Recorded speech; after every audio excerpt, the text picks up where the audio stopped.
Letter તો હું લખીશ જ, અભિનવે કીધું તેમ લેટર તો અમે લખીશું જ. બનતી કોશિશ થાય તમે બધાને જ એ હક અધિકાર મળે. એક સ્ટુડન્ટને અધિકાર મળે, બીજાને નહીં મળે, એ પાર્શિયાલિટી નહીં થવી જોઈએ. જે આપણી સાથે અન્યાય થતો આવ્યો છે, નગર હવેલીના લોકો સાથે તો અન્યાય થતો આવ્યો જ છે, પણ હવે એ અન્યાયનો સામનો કરીને હક અધિકાર કેવી રીતના લેવાનો એ આપણી જવાબદારી છે. હું તો લડીશ જ, અભિનવ તો લડશે જ, પણ તમારો સાથ સહકાર પણ ઘણો બધો જરૂરી છે. ને આજે તમે જે એના માટે આવ્યા છો, એક તો લેપટોપ માટે, MBA તમારા કોર્સ માટે, MCOM માટે, MA માટે, જે PG માટે તમે બધા જે કોર્સીસ માટે આવ્યા છે એમની આપણે રજૂઆત કરીશું. કદાચ 1-2 જ મહિનામાં તો નહીં થાય, બહુ એની લાંબી પ્રોસેસ છે. બનતી કોશિશ આપણી થશે કે જ્યાં સુધી આ તમને નહીં મળે, ફેસિલિટીઝ નહીં મળે, તમને આ કોશિશ અહીંયા તમને નહીં લાવે ત્યાં સુધી અમારો સાથ સહકાર જરૂર રહેશે. જ્યાં રજૂઆત કરવાની તો કરશે.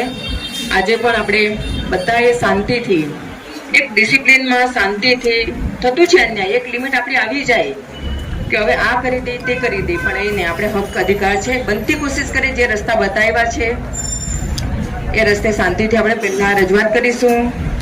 નહીં સાંભળે તો પછી આગળની રણનીતિ કેવી આપણે અપનાવવાની છે તે કરીશું. પણ બધા ડિસિપ્લિનમાં જજો, કેમ કે મને પણ મેસેજ આપવામાં આવ્યો કે આમ કરશું તેમ કરીશું. એવું તમે સ્ટુડન્ટ્સ છો, તમારા પર એ બધું નહીં થાય, એવું બધું પ્રેશર નહીં કરવામાં આવે. એ તમને દબાણ કરવામાં આવે, પણ એ પણ દબાણ નહીં થવું જોઈએ. એક પ્રશાસનનું તો એક કામ એવું છે, ઓફિસરોનું તો કામ એવું છે કે આપણા માટે આવ્યા છે, આપણી સમસ્યાનું સમાધાન કરવા માટે આવ્યા છે, આપણી સમસ્યા સાંભળવા માટે લોકો આવ્યા છે, તો સાંભળવું જ પડે. કરવું નહીં કરવું એક અલગ મેટર છે, પણ કમસે કમ આપણી વાત તો એમની સામે મૂકી શકીએ ને. એટલી પણ આપણામાં એ લોકોની કેપેસિટી નહીં હોય કે સાંભળવાની કેપેસિટી પણ નહીં હોય તો નહીં ચાલશે. એ પછી એક આપણી જવાબદારી બનશે કે એ લોકોને કેવી રીતના સંભળાવવાનું. એટલે હું તો તમને કહીશ કે તમે આવ્યા છો, બસ એકજૂટ રહેજો. ખાસ હજુ પણ તમને મેં કીધું છે, એકજૂટ રહેજો. સંગઠનો એકજૂટથી જ ટકતા હોય ને હક અધિકાર મળતો હોય. પછી એમાં પાર્ટ પડે, બે ભાગ પડે, પછી આપણે એમાં સક્સેસ નહીં થઈશું. એટલા માટે હું ખાસ કરીને બધા સ્ટુડન્ટ્સને કહીશ, એકજૂટ રહેજો, સાથે રહેજો. ने तुम्हारी लड़ाई में उन अभिनव साथी छे, हम साथ में हैं और साथ में जब तक आपका हक अधिकार नहीं मिलेगा तब तक हम लड़ेंगे. धन्यवाद. તમે બધાએ હિંમત કરી, પોતાના હક અધિકાર માટે જાગૃત થયા. અભિભાઈ તમારી સાથે આવ્યા, કલેક્ટર સાહેબે પણ સમય માંગ્યો છે કે થોડો અમને ટાઈમ આપો સ્ટડીઝ કરવા માટે. આપણે જોઈએ કેટલા દિવસ લોકોએ ટાઈમ પીરિયડ આપી છે, એમાં આપણે શાંતિથી લોકોને વેટ કરીશું.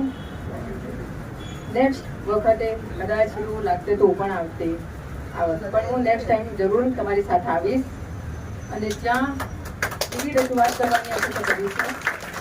આજે આપણે અચાનક જ તમે કલેક્ટર ઓફિસમાં ગયા, તમને સાંભળવામાં નહીં આવ્યા, અહીં તમે આવ્યા. મીડિયાગણને પણ હું ખાસ વિનંતી કરીશ કે આ સ્ટુડન્ટ્સની માંગ છે, એમાં તમે પોલિટિકલી કોઈ ઇસ્યુ નહીં બનાવતા. કેમ?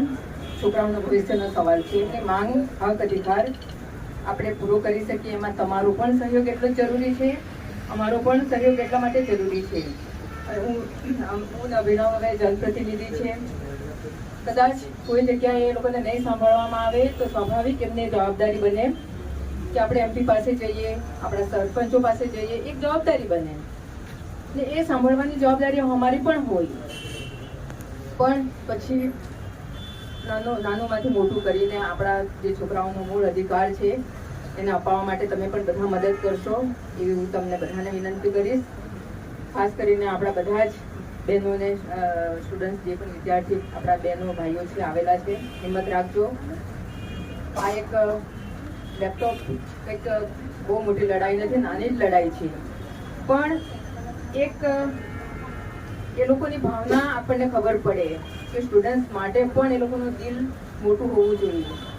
20-25 હજાર કરોડ રૂપિયાનું બજેટ આપણા પ્રદેશમાં આવ્યું હોય, આપણને રસ્તા, પાણી, લાઇટ નહીં મળ્યા, અમે લડ્યા, પણ જ્યારે સ્ટુડન્ટ્સની વાત આવે ત્યારે એક દિલ્હી લેવલે પણ એક એવી પોલિસી એ કરેલી છે કે જ્યાં સ્ટુડન્ટ્સની વાત આવે એમાં તમારે બધાએ જ કોઓપરેટ કરીને સ્ટુડન્ટ્સને ઈચ્છા પૂરી કરવાની. એમાં તમે ઇન્ફ્રાસ્ટ્રક્ચરની વાત કરીએ, સ્ટડીઝની વાત કરીએ, ટીચરોની વાત કરીએ કે જે પણ જરૂરત હોય એમાં. પણ હવે તમને આજે ત્યાંથી આપણા પ્રધાન આવે, લેપટોપ માટે જાહેર કરે, હવે તમારા 2,000 જેવા સ્ટુડન્ટ્સ માટે જ આપવાનું છે.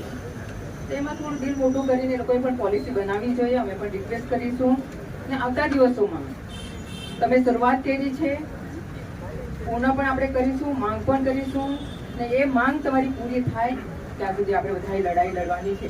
લડાઈ લડવાની છે એ બધી લડાઈ નથી, આપણી માંગ છે. એમને રજૂઆત કરીશું. અહીંયા નહીં સાંભળે તો દિલ્હી જઈશું, દિલ્હી વાત કરીશું. હા, પણ અહીંથી આપણે છોડવાનું નહીં. આજે તમારી સાથે છું, નેક્સ્ટ ટાઈમ બીજા સ્ટુડન્ટ સાથે થાય એના કરતાં બેટર છે કે તમારાથી શરૂઆત થઈ. એટલા માટે બધાને વિનંતી કરીશ કે તમે જે આજે કલેક્ટર સાહેબે જે ટાઈમ આપ્યો છે, જે તમને સાંભળ્યા છે, તમને જે વાત કરવામાં આવી છે હું પણ સાંભળીશ. કેવી રીતના આપણે આગળના દિવસમાં શું કરવાનું છે તે એમને પણ મોકો આપણે આપીએ, ટાઈમ આપીએ ને એટલી હોપ રાખીએ કે જરૂર સારું થશે. ને ખાસ કરીને તમને બધાનો ખૂબ ખૂબ આભાર. તમે એકજૂટ થઈને અહીંયા સુધી આવ્યા એ બદલ ખૂબ ખૂબ બધાને આભાર. એકજૂટ રહેજો. ધન્યવાદ. હા, તો મને એક ટાઈમે લાગી કે મોટી ધમાલ થવાની એવું લાગ્યું મને. પણ આપણે એક સિસ્ટમમાં ચાલવાનું. મને પણ નહીં ખબર હતી કે કાલે જ્યારે અમને મેસેજ આવ્યા કે તમે બધા આવતા છો કે આટલું મોટું ઇસ્યુ છે. કલેક્ટર સાહેબ સામે આપણે રજૂઆત કરી. આપણે એમને પણ નોલેજ નથી કે સ્પેર સ્કીમમાં સેટ કરવાનું કે પછી એમને પેલું વસ્તુ પણ હજુ સુધી ડેવલપ નથી કરેલું. આપણે શેના માટે પીજી માટે. મારી ગલતી અમુક સ્ટુડન્ટ્સ પહેલાં મળી આવ્યા હતા, ચર્ચા થઈ, પણ પછી મારી બી એમના સાથે ચર્ચા થઈ. એમને કીધું છે કે મને થોડા દિવસ આપો, એમાં હું એકવાર પર્સનલી એમાં કયા સ્કીમમાં બેસાડી શકીએ આપણે લેપટોપનું અને કઈ રીતે પીજીનું પણ આપણે અહીંયા લાવી શકીએ એમના માટે એમને સમય માંગ્યો છે. એમને રિક્વેસ્ટ કર્યું છે આપણને. એટલે પર્સનલી મને કીધું કે મને થોડો ટાઈમ આપો, મેં આ પર વર્કઆઉટ કરીશ. એમને એમ કીધું કે છોકરાઓ માટે પણ મને લાગણી છે, પણ થોડું એ પેલા થઈ ગયા કે આટલું રેલી કે અમુક કરવાની જરૂર છે. મેં કીધું જો अन्याय થશે તો એના માટે બધા અવાજ ઉઠશે. उसके आवाज सब उठाएंगे और वो हमारा हक है. और अगर जेल वेल में डालने की बात करें तो शायद से जेल भी कम पड़ जाएगी.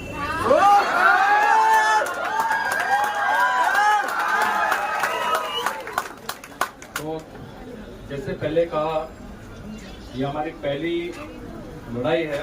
हमने आज आवेदन दिया है. कोशिश ये करेंगे कि दिल्ली में भी અને દિલ્હીમાં પણ આપણે આજે પણ આપણા સાંસદ છે જ, દિલ્હીમાં પણ આપણે રજૂઆત કરશું. એવું લાગે તો એજ્યુકેશન મિનિસ્ટર સાથે વાત કરશું, HRDમાં આપણે એકવાર લખી દઈશું, ઓન રેકોર્ડ લાવશું આ વસ્તુ કે અહીંયાના આપણા સ્ટુડન્ટ્સોને લેપટોપ નથી આપવા મળતું અને સાથે સાથે અહીંયા જે પીજીનો કોર્સ છે એ પણ અહીંયા હજુ સુધી આવ્યું નથી. તો આ બે વસ્તુ આપણે પર્સનલી એડમિનિસ્ટ્રેશન લેવલે હું જોઈશ અને દિલ્હી લેવલે પણ આપણે બંને જગ્યાએ આપણે રજૂઆત કરશું. એક વસ્તુ મગજ બનાવી લો, આજે ની કાલે ની મહિના પછી આ બે વસ્તુ આપણે ઇમ્પ્લિમેન્ટ કરશું જ. જ્યાં સુધી એનું પરિણામ નહીં આવે, जब तक इसका रिजल्ट नहीं आएगा, मैं ये कहना चाहता हूँ कि सब एक साथ रहो. ये ताकत આજે કદાચ અહીંયા 1000-2000 છે, કદાચ 6 મહિના પછી પણ जब लड़ाई करवानो आवे, जब लड़ाई करना पड़े 6 महीने के बाद, ये 1000-2000 होने ही चाहिए. ठीक है? देखो ये तंत्र ऐसा है, हम लोग भी लड़ रहे हैं और ये लड़ाई जितनी आसान दिखती है वैसी है नहीं. આપણે કહીએ ને આ તો આપણે તપ કરવું પડે. આ તપ કરવા જેવું વસ્તુ છે. એમાં પણ આપણે થોડું બધા સાથે રહી, બધા મારા સાથે કનેક્ટેડ રહો. એમાં જે રસ્તો આપણે કાઢી શકીએ તેમાં આપણે કામ કરશું. એવું લાગે તો પાછા આપણે રેલી કરીને જશું, પણ આપણે એક મોકો એ લોકોને આપીએ. કલેક્ટર સાહેબે કીધું છે કે મને થોડો સમય આપો, હું એકવાર થોડું સ્ટડી કરી લઉં. તો આપણે આ પહેલી લડાઈનો આ છે ને પડાવ. તો આજે આપણે નિર્ણય એ લઈએ કે આપણે એ લોકોને આજે સમય આપીએ, બરાબર? એકવાર એ લોકોને સમય આપીએ, આપણે એ લોકોને બી સ્ટડી કરવા દો. નહીં થાય તો આપણે પાછું એવું લાગે તો 5 દિવસમાં 7 દિવસમાં પાછા એકવાર અમને રજૂઆત કરવા જશું. બધા ઓકે છે એનાથી? हमारे पर विश्वास है बताना है. एक वस्तु तुमने अपन कह दो, आप सभी को कहना चाहता हूँ, हमारी विचारधारा मोहन डेलकर की विचारधारा है. सब जानते हो कि नहीं जानते हो? वो विचारधारा એ વિચારધારા આપણે નગર હવેલીમાં આવતા 25 ની 50 વર્ષ આપણે લઈ જશું. જે મોહન ડેલકર મારા પિતાજીનો આપણા લોકનાડીના નેતા હતા, इनको सपनों पूरा करवाना खाली हमारी जिम्मेदारी नहीं, हम सभी की जिम्मेदारी है. तो उसमें सब भागी होंगे कि नहीं होंगे? सब साथ रहेंगे कि नहीं रहेंगे?